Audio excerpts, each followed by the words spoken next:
नमस्कार दोस्तों, मैं महिमा आज आपको सुनाने जा रही हूँ उर्दू साहित्य की एक बहुत ही प्रसिद्ध लेखिका इस्मत चुगताई द्वारा लिखी हुई कहानी लिहाफ। दोस्तों, उनकी इस कहानी लिहाफ पर लाहौर के हाई कोर्ट में उन पर मुकदमा भी चला था, जो बाद में खारिज हो गया। तो आइए शुरुआत करते हैं उनकी इस कहानी की। जब मैं जाड़ों में लिहाफ ओढ़ती हूं तो पास की दीवार पर उसकी परछाई हाथी की तरह झूमती हुई मालूम होती है और एकदम से मेरा दिमाग बीती हुई दुनिया के पर्दों में दौड़ने भागने लगता है।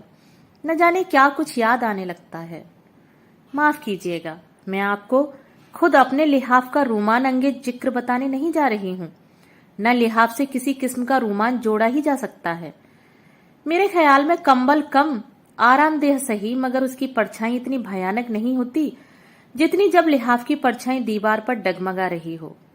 यह जब का जिक्र है, जब मैं छोटी सी थी और दिन भर भाइयों और उनके दोस्तों के साथ मार कुटाई में गुजार दिया करती थी। कभी कभी मुझे ख्याल आता कि मैं कमबख्त इतनी लड़ाका क्यों थी। उस उम्र में जबकि मेरी और बहनें आशिक जमा कर रही थीं और मैं अपने पराये हर लड़के और लड़की से जरूतम पैजार में मशगूल थी। यही वजह थी कि अम्मा जब आगरा जाने लगी तो हफ्ता भर के लिए मुझे अपनी एक मुंह बोली बहन के पास छोड़ गईं। उनके यहाँ अम्मा खूब जानती थी कि चूहे का बच्चा भी नहीं और मैं किसी से भी लड़ भिड़ न सकूंगी। सजा तो खूब थी मेरी। हाँ, तो अम्मा मुझे बेगम जान के पास छोड़ गईं। वही बेगम जान जिनका लिहाफ अब तक मेरे जहन में गर्म लोहे के दाग की तरह महफूज है। ये वो बेगम जान थी जिनके गरीब माँ बाप ने नवाब साहब को इसलिए दामाद बना लिया कि गो वह पकी उम्र के थे, मगर निहायत नेक। कभी कोई रंडी या बाजारी औरत उनकी यहाँ नजर न आई।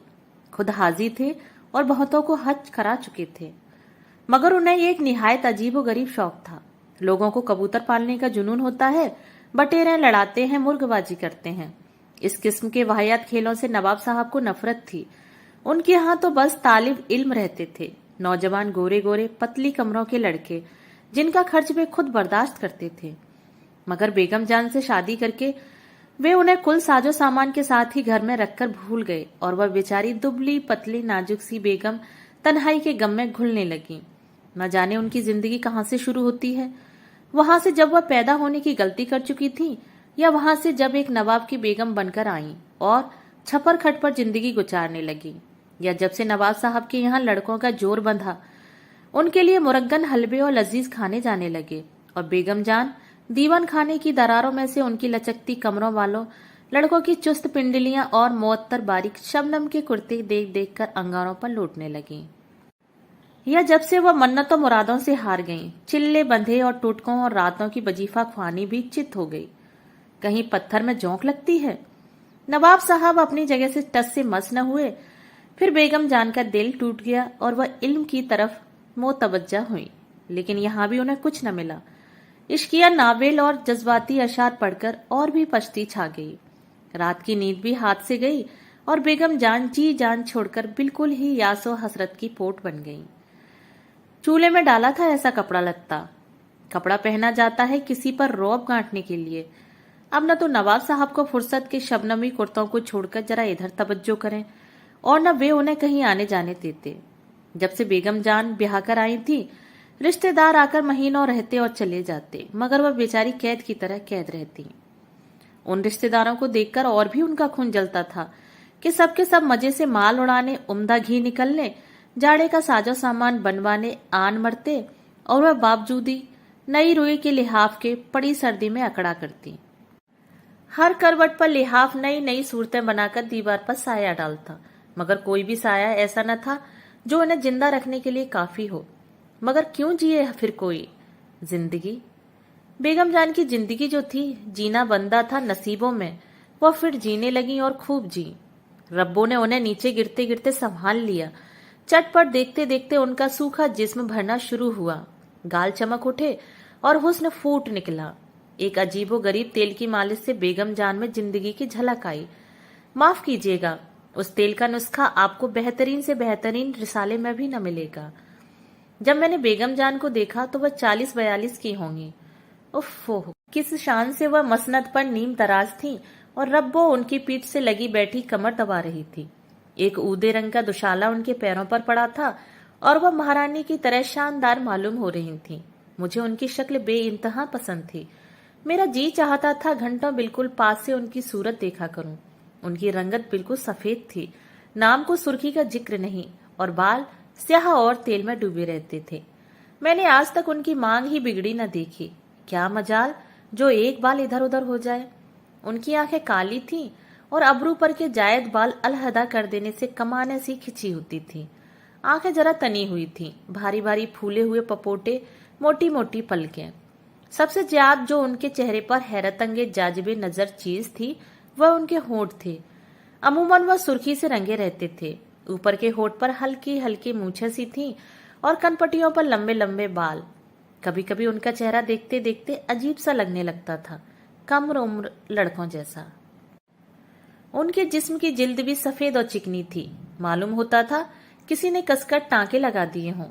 अमूमन वह अपनी पिंडलियां खुजाने के लिए किसोलती तो मैं चुपके चुपके उनकी चमक देखा करती। उनका कद बहुत लंबा था और फिर गोश्त होने की वजह से वह बहुत ही लंबी चौड़ी मालूम होती थी, लेकिन बहुत मुतनासिब और ढला हुआ जिस्म था। बड़े बड़े चिकने और सफेद हाथ और सुडौल कमर। तो रब्बो उनकी पीठ खुजाया करती थी, यानी घंटों उनकी पीठ खुजाती। पीठ खुजाना भी जिंदगी की जरूरियात में से था, बल्कि शायद जरूरियातें जिंदगी से भी ज्यादा। रब्बो को घर का और कोई काम न था, बस वह सारे वक्त उनके छपर खट पर चढ़ी कभी पैर, कभी सिर और कभी जिस्म के और दूसरे हिस्से को दबाया करती थी। कभी तो मेरा दिल बोल उठता था, जब देखो रब्बो कुछ न कुछ दबा रही है या मालिश कर रही है। कोई दूसरा होता न जाने क्या होता। मैं अपना कहती हूँ, कोई इतना करे तो मेरा जिस्म तो सड़ गल के खत्म हो जाए। और फिर यह रोज रोज की मालिश काफी नहीं है। जिस रोज बेगम जान नहाती, या अल्लाह, बस 2 घंटा पहले से तेल और खुशबूदार उबटनों की मालिश शुरू हो जाती, और इतनी होती कि मेरा तो तखय्युल से ही दिल लौट जाता। कमरे के दरवाजे बंद करके अंगीठियां सुलगती और चलता मालिश का दौर। अमूमन सिर्फ रब्बो ही रही, बाकी की नौकरानियां बड़बड़ाती दरवाजे पर से ही जरूरियात की चीजें देती जाती। बात यह थी कि बेगम जान को खुजली का मर्ज था। बेचारी को ऐसी खुजली होती थी कि हजारों तेल और उबटने मले जाते थे, मगर खुजली थी कि कायम। डॉक्टर हकीम कहते कुछ भी नहीं, जिस्म साफ चट पड़ा है। हाँ, कोई जिल्द के अंदर बीमारी हो तो खैर। नहीं भी, ये डॉक्टर तो मुँह पागल हैं। कोई आपके दुश्मनों को मर्ज है? अल्लाह रखे, खून में गर्मी है। रब्बो मुस्कुराकर कहती, महीन महीन नजरों से बेगम जान को घूरती। ओ यार रब्बो, जितनी यह बेगम जान गोरी थी उतनी ही यह काली, जितनी बेगम जान सफेद थी उतनी यह सुर्ख। बस जैसे तपाया हुआ लोहा, हल्के हल्के चेचक के दाग, गठा हुआ ठोस जिस्म, फुर्तीले छोटे छोटे हाथ, कसी हुई छोटी सी तौंद, बड़े बड़े फूले हुए होठ जो हमेशा नमी में डूबे रहते, और जिस्म में से अजीब घबराने वाली बू के शरारे निकलते रहते थे। और ये नन्हे नन्हे फूले हुए हाथ किस कदर फुर्तीले थे। अभी कमर पर तो वह लीजिए फिसल कर गए कूलों पर, वहां से रपटे रानों पर, और फिर दौड़े टखनों की तरफ। मैं तो जब कभी बेगम जान के पास बैठती यही देखती कि अब उसके हाथ कहाँ हैं और क्या कर रहे हैं। गर्मी जाड़े बेगम जान हैदराबादी जाली कारगे के कुर्ते पहनती, गहरे रंग के पाजामे और सफेद झाग से कुर्ते, और पंखा भी चलता हो फिर भी वह हल्की धुलाई जरूर जिस्म पर ढके रहती थी। उन्हें जाड़ा बहुत पसंद था। जाड़े में मुझे उनके यहाँ अच्छा मालूम होता। वह हिलती डुलती बहुत कम थी। कालीन पर लेटी है, पीठ खुज रही है, खुश्क मेवे चबा रही है, और बस। रब्बों से दूसरी सारी नौकरानियां खार खाती थीं। चुड़ैल बेगम जान के साथ खाती, साथ उठती बैठती और माशा अल्लाह साथ ही सोती थी। रब्बो और बेगम जान आम जलसों और मजमुओं की दिलचस्पी गुफ्तगू का मौजू थी। जहां उन दोनों का जिक्र आया और कहे कहे उठे, लोग जन न जाने क्या क्या चुटकुले गरीब पर उड़ाते, मगर वह दुनिया में किसी से मिलती ही न थी। वहां तो बस वह थी और उसकी खुजली। मैंने कहा कि उस वक्त मैं काफी छोटी थी और बेगम जान पर फिदा।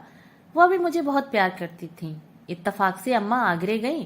उन्हें मालूम था कि अकेले घर में भाइयों से मार कुटाई होगी, मारी मारी फिरूंगी, इसलिए वह हफ्ता भर के लिए बेगम जान के पास छोड़ गई। मैं भी खुश और बेगम जान भी खुश। आखिर को अम्मा की भाभी बनी हुई थी। सवाल यह उठा कि मैं सोऊं कहाँ। कुदरती तौर पर बेगम जान के कमरे में। लिहाजा मेरे लिए भी उनके छपर खट से लगाकर छोटी सी पलंगड़ी डाल दी गई। 10-11 बजे तक तो बातें करते रहे। मैं और बेगम जान चांस खेलते रहे और फिर मैं सोने के लिए अपने पलंग पर चली गई। और जब मैं सोई तो रब्बो वैसी ही बैठी उनकी पीठ खुजा रही थी। भंगन कहीं की। मैंने सोचा। रात को मेरी एकदम से आंख खुली तो मुझे अजीब तरह का डर लगने लगा। कमरे में खूब अंधेरा और उस अंधेरे में बेगम जान का लिहाफ ऐसे हिल रहा था जैसे उसमें हाथी। बंद हो बेगम जान, मैंने डरी हुई आवाज निकाली। हाथी हिलना बंद हो गया। लिहाफ नीचे दब गया।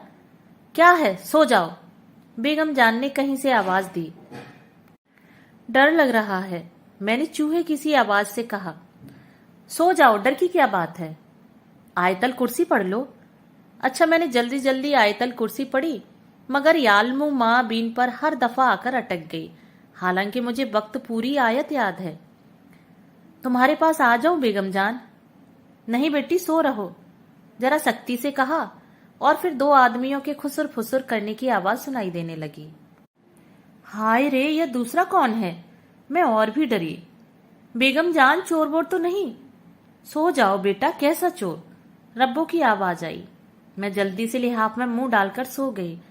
सुबह मेरे जहन में रात के खौफनाक नजारे का ख्याल भी न रहा। मैं हमेशा की बहमी हूँ।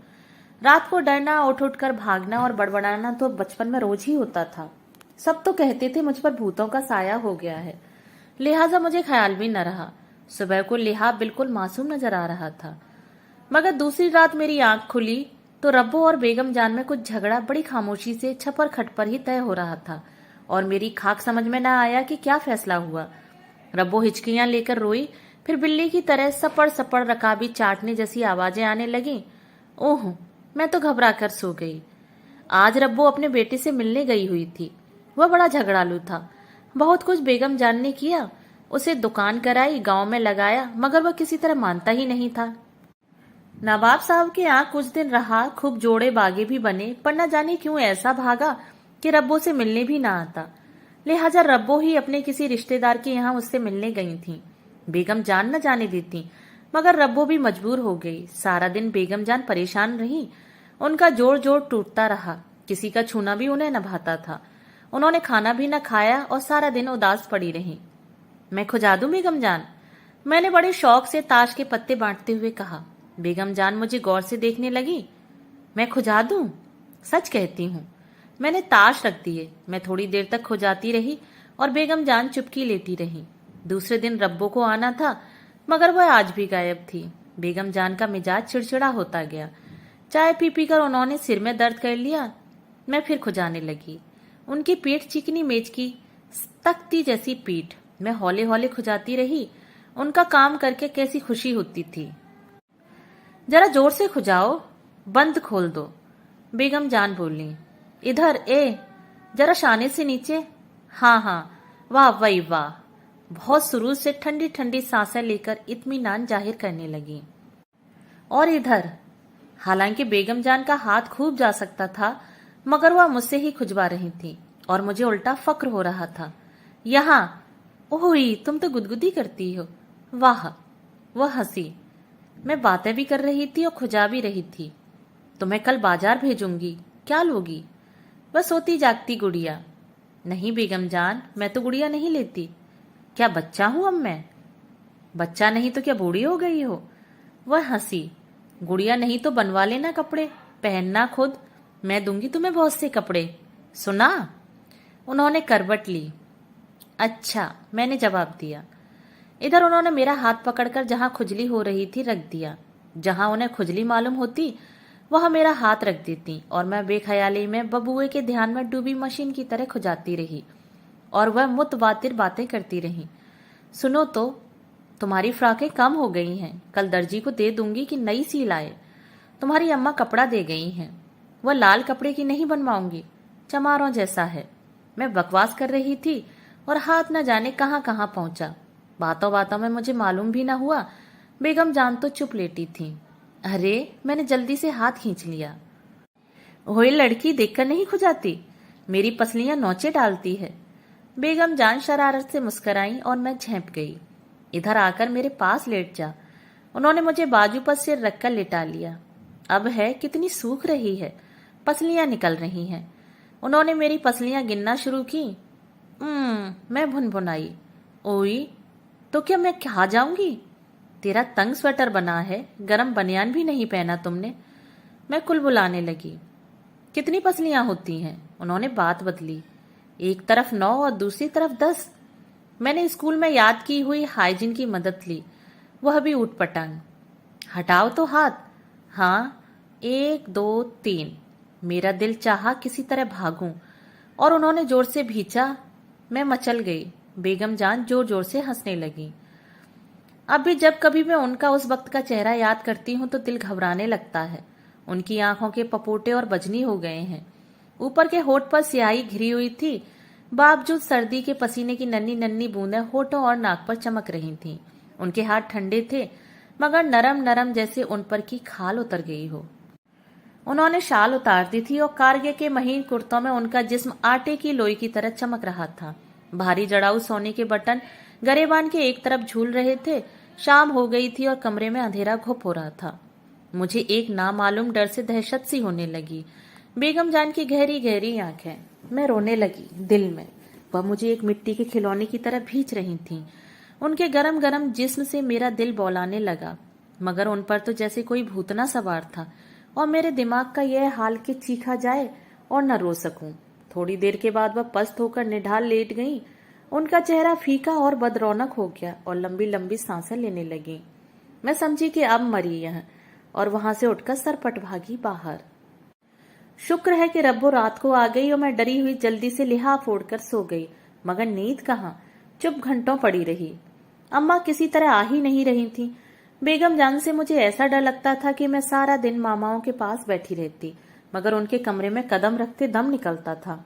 और कहती किससे, और कहती ही क्या कि बेगम जान से डर लगता है, तो यह बेगम जान मेरे ऊपर जान छिड़कती थी। आज रब्बो मैं और बेगम जान में फिर अनबन हो गई। मेरी किस्मत की खराबी कही है या कुछ और, मुझे उन दोनों की अनबन से डर लगा, क्योंकि फौरन ही बेगम जान को ख्याल आया कि मैं बाहर सर्दी में घूम रही हूँ और मरूंगी निमोनिया से। लड़की क्या मेरे सिर मुड़वाएगी? जो कुछ हो गया, आफत आएगी। उन्होंने मुझे पास बिठा लिया। वह खुद मुंह हाथ सिलपची में धो रही थी। चाय तिपाई पर रखी थी। चाय तो बनाओ, एक प्याली मुझे भी देना। वह तौलिया से सिर मुंह खुश्क करके बोली। मैं जरा कपड़े बदल लूं। वह कपड़े बदलती रही और मैं चाय पीती रही। बेगम जान नाइन से पीठ मलवाते वक्त अगर मुझे किसी काम से बुलाती तो मैं गर्दन मोड़े मोड़े जाती और वापस भाग आती। अब जो उन्होंने कपड़े बदले तो मेरा दिल उलटने लगा। मुंह मोड़े में चाय पीती रही। हाय अम्मा, मेरे दिल ने बेकसी से पुकारा। आखिर ऐसा मैं भाइयों से क्या लड़ती हूँ जो तुम मेरी मुसीबत। अम्मा को हमेशा से मेरा लड़कों के साथ खेलना नापसंद है।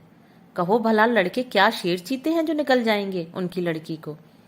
और लड़के भी कौन, खुद भाई और 2-4 सड़े सड़ाए जरा जरा से उनके दोस्त। मगर नहीं, वह तो औरत जात को 7 तालों में रखने की कायल, और यह बेगम जान की दहशत कि दुनिया भर के गुंडों से नहीं। बस चलता तो उस वक्त सड़क पर भाग जाती, पर वहां न टिकती, मगर लाचार थी। मजबूरन कलेजे पर पत्थर रखे बैठी रही।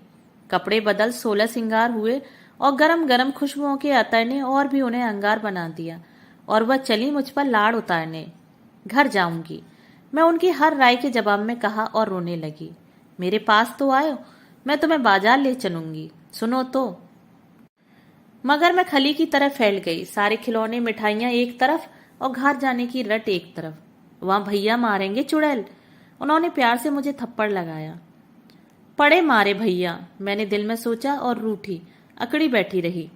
कच्ची अमियां खट्टी होती हैं बेगम जान, जली कटी रब्बों ने राय दी। और फिर उसके बाद बेगम जान को दौरा पड़ गया। सोने का हार जो वह थोड़ी देर पहले मुझे पहना रही थी टुकड़े टुकड़े हो गया। महीन जाली का दुपट्टा तार तार, और वह मांग जो मैंने कभी बिगड़ी न देखी थी झाड़ झंखाड़ हो गई। ओहो ओहो ओहो, वह झटके ले लेकर चिल्लाने लगी। मैं रपटी बाहर। बड़े जतनों से बेगम जान को होश आया। जब मैं सोने के लिए कमरे में दबे पैर जाकर झांकी तो रब्बो उनकी कमर से लगी जिस्म दबा रही थी।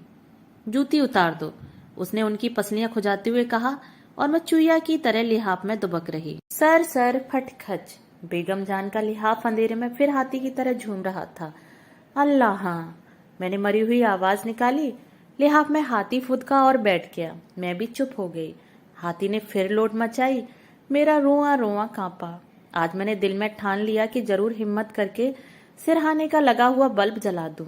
हाथी फिर फड़फड़ा रहा था और जैसे उकड़ू बैठने की कोशिश कर रहा था। चपड़ चपड़ कुछ खाने की आवाजें आ रही थी, जैसे कोई मजेदार चटनी चख रहा हो। अब मैं समझी, यह बेगम जान ने आज कुछ नहीं खाया। और रब्बो मोई तो है सदा की चट्टू, जरूर यह तरमाल उड़ा रही है। मैंने नथुने फुलाकर सू सू हवा को सूंघा, मगर सिवाय अतर, संदल और हिना की गरम गरम खुशबू के और कुछ न महसूस हुआ। लिहाफ फिर उमड़ना शुरू हुआ। मैंने बहुतेरा चाहा कि चुपकी पड़ी रहूं, मगर उस लिहाफ ने तो ऐसी अजीब अजीब शक्लें बनानी शुरू की कि मैं लरज गई। मालूम होता था गौ गौ करके कोई बड़ा सा मेंढक फूल रहा है और अब उछलकर मेरे ऊपर आया। आ ना अम्मा, मैं हिम्मत करके गुनगुनाई, मगर वहां कुछ सुनवाई न हुई और लिहाफ मेरे दिमाग में घुसकर फूलना शुरू हुआ। मैंने डरते डरते पलंग के दूसरी तरफ पैर उतारे और टटोल कर बिजली का बटन दबाया। हाथी ने लिहाफ के नीचे एक कलाबाजी लगाई और पिचक गया। कलाबाजी लगाने में लिहाफ का कोना फुट भर उठा। अल्लाह, मैं गड़ाप से अपने बिछौने में। दोस्तों, अभी आप सुन रहे थे इस्मत चुगताई द्वारा लिखी हुई कहानी लिहाफ। अगर आपको ये कहानी पसंद आई हो तो मेरे चैनल को सब्सक्राइब और मेरी वीडियो को लाइक और शेयर जरूर करें। धन्यवाद।